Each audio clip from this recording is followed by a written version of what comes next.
Nabi Yusuf alaihissalam ketika digoda oleh salah satu perempuan, istri dari pejabat, nanti indah, masya Allah.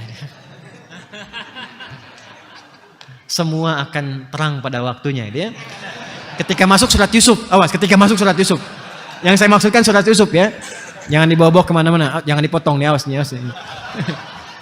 Semua akan terang pada saat menerangkan surat Yusuf, ya. Pada waktunya. Jadi kisah Yusuf itu diantara ayat yang disebut oleh Quran ahsanul qasas. Karena ketika dibaca, dibahas, itu indah sekali. Dan nikmat gitu mengkajinya itu. Makanya di Timur Tengah pun gak akan ada orang bosan mengaji surat Yusuf itu. Salah satunya begini, ini contoh ya, contoh. Kalau Bapak Ibu dengar KDRT, kekerasan dalam rumah tangga, biasanya dikerjakan oleh siapa? Pada umumnya laki-laki kan? Suami. Tapi Al-Quran mengungkap boleh jadi terjadi kekerasan dalam rumah tangga yang inisiatornya justru perempuan. Hati-hati. Di kekerasan dalam rumah tangga itu tidak hanya terjadi, kata Quran, oleh laki-laki, suami atau ayah terhadap istri atau anak, bisa terjadi karena sebab istri, perempuan. Apa di antara contohnya? Imra'atul Aziz. Nggak disebutkan siapa namanya. Memang Israiliyat sebagian mengatakan Zulaikha. Ya, tapi Quran nggak menyebut nama. Kalau nggak disebutkan namanya di Quran, disebutkan inisialnya, maka Quran ingin memberikan gambaran ini terjadi bukan karena nama orangnya, karena keadaan yang melekat pada dirinya. Apa keadaan pada waktu itu? Imra'atil Aziz, istri pembesar.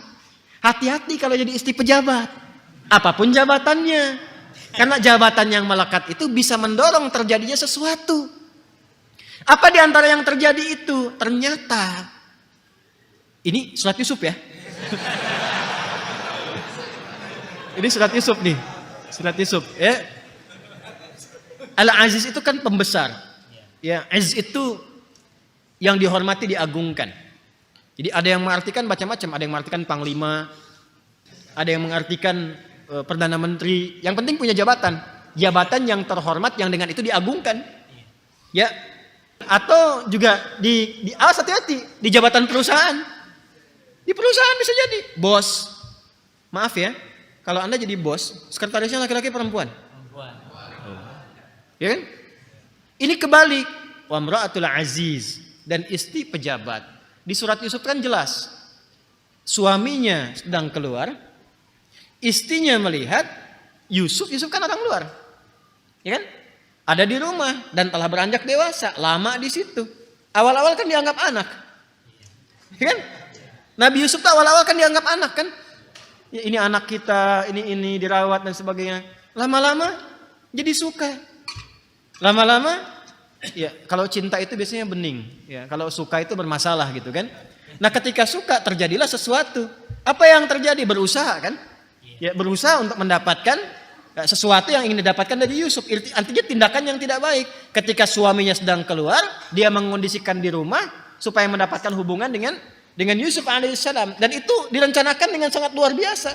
Wa ghallaqatil abwaab wa qalat hayta lak. Pintu ditutup pelan-pelan. Ghallaqa itu pelan-pelan. Ini menunjukkan pintunya bukan cuma satu. Ya, pengawal suruh keluar dulu semua. Tutup satu-satu, gembok dikunci pelan-pelan. Celaka kalau ketahuan, kan? Ditutup rapat. Ya, maka apa yang terjadi? Perhatikan kalimat Qur'annya. Walaqad hammat bih. Ayo yang belajar tajwid, tahsin, qiraat, perhatikan cara bacanya ya. Ya, ini ada beberapa yang secara tajwid benar, tapi wakaf dan ibtida'nya sering saya koreksi kalau saya jadi lajnah tahkim atau juri gitu kan, atau sedang menguji, itu saya selalu coba bacakan dengan ayat ini. Walaqad hammat bih, berhenti di sini. Wa hamma biha laula ar-ra'a burhan rabbih, berhenti di sini. Itu yang tepat. Secara makna, bukan hanya secara tajwid. Kadang ada yang baca begini, walaqad hammat bihi wa hamma biha.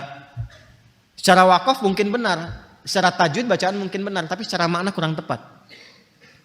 Walaqad hammat bih, dan istri pembesar itu sangat tertarik kepada Yusuf sehingga mengajak Yusuf untuk berhubungan. Selingkuh lah bahasa sekarang gitu. Wa hamma biha laula arra'a burhana rabbi. Ini penjelasannya. Wa hamma biha, dan bisa terjadi Yusuf manusiawi bisa terjadi akan senang mengikuti ajakan itu, istri pembesar itu. Laula arra'a burhana rabbi, kalau tidak mendapatkan burhan dari Rabbnya. Karena beliau itu nabi dan rasul, maka punya sifat maksum, terjaga. Terjaga dari itu karena maksum. Tapi kan saya, Anda, kita tidak maksum. Saya tanya pada Anda ya, kalau Anda laki-laki berada di satu ruangan dengan perempuan yang cantiknya 100%. Hah? Ya orang kan katakan kalau cantik relatif, kalau jelek mutlak gitu kan. Kata orang kan. Kata orang, tapi saya katakan cantiknya 100% lah. Biar nggak ada tafsir lagi. Ya. Dan dia merayu Anda dan nggak ada orang lain. Secara naluriah, Anda sambut nggak? Hah? Pura-pura. Naluriah tertarik gak Anda? Nggak ada orang di kamar berdua cantiknya 100%. Ayo mas, kapan lagi? Gitu kan? Coba. Mumpung gak ada orang, gitu kan? Mungkin gak Anda mengatakan saat itu, tapi kan ada Allah. Ayo, tuh. Ini wajah-wajah gak yakin, Bu. Hafalannya setengah-setengah tadi kan. Nah, kalimat yang terakhir itu, tapi kan ada Allah. Itu gak mungkin muncul kalau gak ada burhan. Itu nanti akan menghunjam hati kita. Jangan lakukan. Gertak di jiwa kita itu. Ya. Itu yang menjadikan di antara orang mulia. Cobalah baca kisah-kisah orang saleh. Pernah kejadian setelah itu digoda. Ada seorang tuan rumah bawa dia ke dalam, digoda. Kalau enggak saya teriak, kamu akan perkosa saya. Tiba-tiba apa yang terjadi? Iya boleh sebentar. Tapi aku kan mandi dulu. Enggak enak kalau begini. Masuklah dia ke toilet, dia lumuri badannya dengan kotoran. Ketika keluar, maka si perempuan itu merasa jijik, mengusir, dia langsung pergi. Ya, maka dia bersyukur kepada Allah setelah itu. Ya Allah, ya aku bersyukur kepadamu yang memberikan kepadaku petunjuk untuk melumuri dengan kotoran. Maka orang ini setelah itu meninggal dunia dan di tubuhnya keluar bau harum sebagai ganti dari kotorannya. Sampai wafatnya.